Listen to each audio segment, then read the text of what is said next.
Olá pessoal, tudo bem? Professor Danilo de Matemática do curso FIRST, e hoje nós vamos continuar o nosso curso de trigonometria falando de uma maneira mais direta da função tangente. Haja vista que nas últimas aulas vimos a função seno e a função cosseno.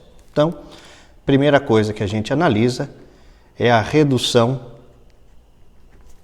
ao primeiro quadrante e analisar como que funciona esse apanhado de regras da tangente de um arco, para depois, diante dessa situação, levá-la a construir uma função. Ou seja, nós vamos pegar todos os conceitos que são importantes da tangente de um arco para depois, com essas informações, transformá-la em função. Então vamos lá. Lembrando que aqui você tem as extremidades dos arcos, não pode esquecer disso. Então, o arco alfa. Aqui você tem o arco de 180 graus menos alfa. Aqui embaixo, 180 graus mais alfa. E no quarto quadrante você tem o 360 menos alfa. Lembrando que o 360 menos alfa também pode ser escrito como menos alfa. São arcos côngruos, né? Dependendo do sentido adotado. Haja vista que esse sentido é o positivo e esse é o negativo. Tá? E a redução ao primeiro quadrante, também já analisamos anteriormente, é você conseguir comparar o que é que acontece com o valor ou do seno ou do cosseno, e nesse caso com o da tangente, com a tangente de alfa, que é do primeiro quadrante. Então, vamos lá. Vamos analisar a tangente de 180 graus menos alfa. Então, a tangente de 180 graus menos alfa, ela vem aqui para baixo. Tá vendo? Sendo aqui para baixo, se você comparar com a tangente de alfa, em relação ao eixo indicado pelas tangentes, um é positivo, o outro é negativo. Ou seja, a tangente de 180 menos alfa tem o sinal oposto da tangente de alfa. Tá? Em contrapartida, a tangente de 180 graus mais alfa, repare aqui, você vai prolongar no eixo das tangentes e vai ter o mesmo valor da tangente de alfa. Tá claro isso? Bom, no quarto quadrante, tangente de 360 menos alfa é igual a menos a tangente de alfa, não é isso? E isso também ocorre com a tangente de menos alfa. Isso resulta em menos tangente de alfa. Um estudo que se faz necessário é que nós já vimos que a tangente de 90 graus não existe. Mas gostaríamos de ter uma ideia do que é que acontece nas redondezas do 90 graus. Ou seja, o que é que acontece para valores um pouco maiores que 90 graus e um pouco menores que 90 graus. Então nós vamos usar esse conceito aqui, ó. Observe. Limite, que é um conceito que você vai estudar no nível universitário, mas pelo menos aqui dá para ter uma ideia, da tangente de alfa, quando o alfa se aproxima de 90 graus, só que agora eu vou pôr um sinalzinho de mais na frente, que significa para valores maiores que 90 graus. Então, vamos examinar aqui? Então, quando você observa aqui, um arco um pouquinho maior que 90, tá vendo? Se você fizer a projeção, você percebe que no meu desenho nem vai caber, né? Ele iria lá para baixo, tá certo? Então, nesse caso, o valor dessa tangente tende a menos infinito. Dá para entender isso? E o que é que acontece com o limite da tangente de alfa quando o alfa tende a π sobre 2, só que eu vou pôr um menos aqui na frente. Isso quer dizer para valores um pouco menores que 90 graus. Então, vamos lá para o nosso rabisco. Um pouco menos que 90 graus, vê se você consegue observar.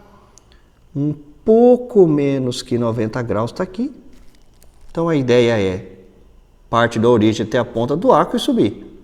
Então percebam vocês que no meu desenho também não cabe. Isso vai ficar extremamente alto. Então dizemos que isso aqui tende ao infinito positivo. Tá claro? E aí, mais duas conclusões, porque isso também vai acontecer beirando o 3π sobre 2 aqui embaixo. Ou seja, o que é que acontece com o limite da tangente de alfa quando alfa se aproxima de 3π sobre 2 para valores maiores, né? Esse positivo é um pouco mais, e o limite da tangente de alfa quando o x tende a 3π sobre 2 para menos. Vamos dar uma olhada? Então, vamos ao nosso rabisco. Espero que vocês ainda estejam entendendo. Então, 3π sobre 2 é lá embaixo, aqui. Então, quando chega um pouco antes do 3π sobre 2, ó, extremidade do arco com o centro subiu. Para onde que vai isso, gente? Para onde que vai? Infinito positivo. Infinito positivo. Tá certo? Agora, o que que vai acontecer para valores um pouquinho menores?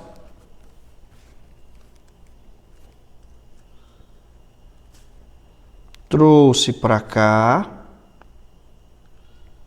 Se você juntar, olha só, também não vai ter encontro, né? Ele vai descer lá para baixo. Dá para entender? Então, diante desse cenário, é possível que você identifique que aqui é menos infinito. Tá claro? Então, essa interpretação muitas vezes não é tão simples, especialmente porque usamos conceitos que não são muito explorados no ensino médio. Mas só para você ter uma noção do que acontece quando ele se aproxima do 90 graus, né, ou π sobre 2, ou quando se aproxima de 3π sobre 2. Bom, diante disso, essas informações serão organizadas para transformarmos com um gráfico e, diante disso, transformar isso em uma função trigonométrica. Então, nós vamos dizer de função tangente. Vamos lá? É toda função f, olha só, eu vou pôr um D aqui que a gente já vai analisar. De D em reais, definida por f de x igual a tangente de x. Então, um dos nossos problemas é identificar quem é esse D. Tá certo? Ele é um subconjunto dos números reais que precisa ser levado em consideração. Então, o que nós vamos fazer? Nós vamos montar uma tabela, esboçar um gráfico e depois tirar algumas conclusões.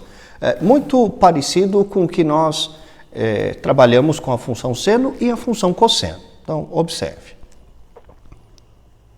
A tabela que nós vamos colocar está aqui. Então, vai ficar aqui o x, e aqui f de x igual a tangente de x. Tá certo? Eu vou pôr o zero, o π sobre 2 não dá para colocar, porque não existe. O π, o 3π sobre 2 também não dá, e o 2π. Então, o que nós temos é que tangente de 0 é 0, a tangente de π também é 0, e a tangente de 2π também é 0. Mas você fala, professor, mas com esses pontos ficam um pouco complicados de analisarmos. Porém, nós vamos usar aquelas ideias que nós vimos anteriormente dos infinitos, né? Quando chega perto do π sobre 2 antes e depois, e do 3π sobre 2 antes e depois para estruturar o gráfico. Beleza? Então vamos lá. Então, construindo o gráfico aqui embaixo. Vamos lá.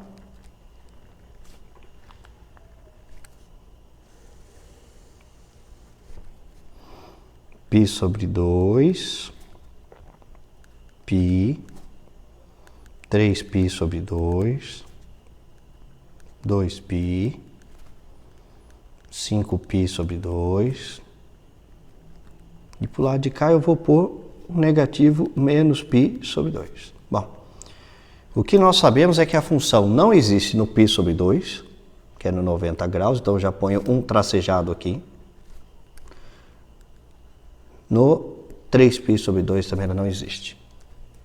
Menos π sobre 2 também não, porque isso representaria a mesma posição do 270, né? Do 3π sobre 2. Então, marquemos os pontos. Os pontos que nós temos são o 0, 0, está aqui, o π 0 e o 2π 0. Então, vamos lá. Ela vai crescendo e quando ela se aproxima de 90 graus, ela vai indo lá para o infinito positivo. Agora, passou um pouquinho de 90, ela vem lá do infinito negativo, então ela não é contínua, né? Ela tem um salto e volta a crescer novamente. O mesmo ocorre aqui. Tá vendo? E vai seguindo. E aconteceria aqui na parte de baixo desse último quadrante aqui que a gente indicou. Beleza? Esse seria um tipo que representaria o gráfico de uma função tangente que não é uma função contínua. Bom, uma coisa importante, essas retinhas aqui, ó, tracejadinhas que eu coloquei, são chamadas de retas assíntotas. Cuidado com esse nome. Tá? Então vamos lá. Primeira coisa, vocês saberiam me dizer qual é o domínio dessa função? Qual que é o domínio da função? Bom, o domínio a gente costuma observar os valores do eixo x. Então olha lá. O domínio não vai ser π sobre 2, não vai ser 3π sobre 2, 5π sobre 2. Então a gente põe assim. Ó. X pertence aos reais, está o quê? O x é diferente de π sobre 2. Aí eu não precisava pôr diferente de π sobre 2, de 3π sobre 2 e 5π sobre 2. A gente vai andando de meia e meia volta, n vezes π, com n pertencente aos inteiros. Esse é o nosso conjunto domínio. Conjunto imagem. Em que eixo a gente costuma observar o conjunto imagem? Conjunto imagem a gente observa no eixo y. Então é possível notar que ele vai no y inteiro, no zero, nos positivos, nos negativos. Então o nosso conjunto imagem, eu vou colocar que são os reais, conjunto dos números reais. Período. O período também é interessante analisar. Que esse movimento que ela faz inteirinho, ó, observe. Isso aqui é o nosso período. Tá vendo? Então, o período dessa função é de 3π sobre 2 a π sobre 2, ou seja, período π. Diferente de seno e cosseno, que o período é 2π. Última informação a ser necessária do gráfico é que ela é uma função impar. O que quer dizer que é uma função ímpar? Quer dizer que f de menos x é igual a menos f de x. Basta você observar na página anterior, quando se falou no ciclo trigonométrico, né? Observe no ciclo trigonométrico. Tá certo? Bom, uma coisa muito importante, bastante cobrada, é cálculo de domínio de função tangente. Tá? Então, quando solicitar domínio de função tangente,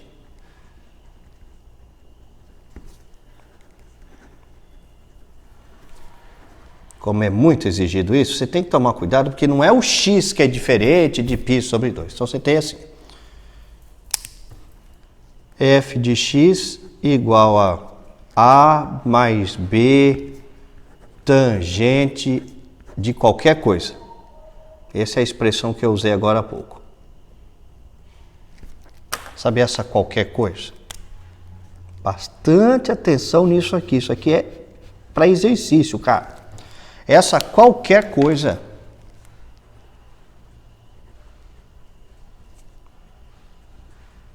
deve ser diferente de π sobre 2 mais n vezes π com n pertencente aos inteiros. Vocês entendem? Então, se aqui tiver 2x, você vai pôr aqui 2x diferente de π sobre 2 mais n vezes π.